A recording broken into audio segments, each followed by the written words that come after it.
particular ways to like say that to students is to show that the students that in the corporate world there's actually people doing diversity and inclusion work, that if you go to work you're not only gonna see that one type of person, you're gonna find multiple ways to advocate your work and your thoughts on different point of view, and corporates actually help and have programs to do that. I guess that's one of the fun ways to look at corporations.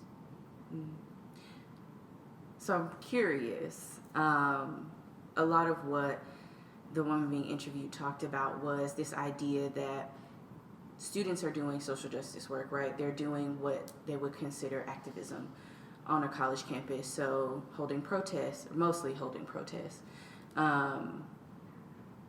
In y'all's experience, what has that looked like here? Has that been the case? If that hasn't been the case, how would you all describe sort of the social justice culture of students at UNC Asheville? I think that there's kind of two layers to it from what I've noticed. One is like protesting, and in my experience that hasn't tended to accomplish a whole lot of actual change. And then there's stuff that's more going on behind the scenes, particularly with the affinity groups and student orgs and different student groups that hold marginalized identities. And I feel like a lot of the work that's being done kind of goes unnoticed by people who are maybe more involved with more visible things like protesting. I've seen with the environmental students, there have been a lot of advocacy on campus, and with the economic students, there's this one, I think it's Fair Trade, on campus, and they provide like food, like places around Asheville that like the little farms and stuff like that, how to support these people. So I think that's one of the works that I've seen on campus by students. Yeah.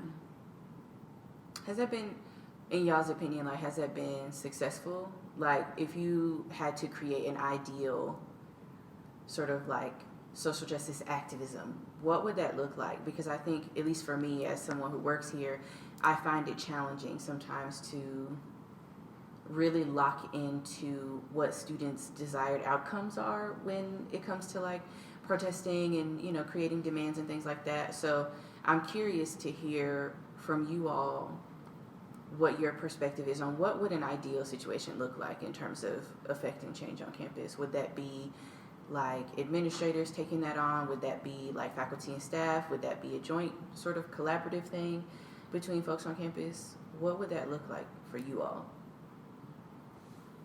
I think a collaborative thing.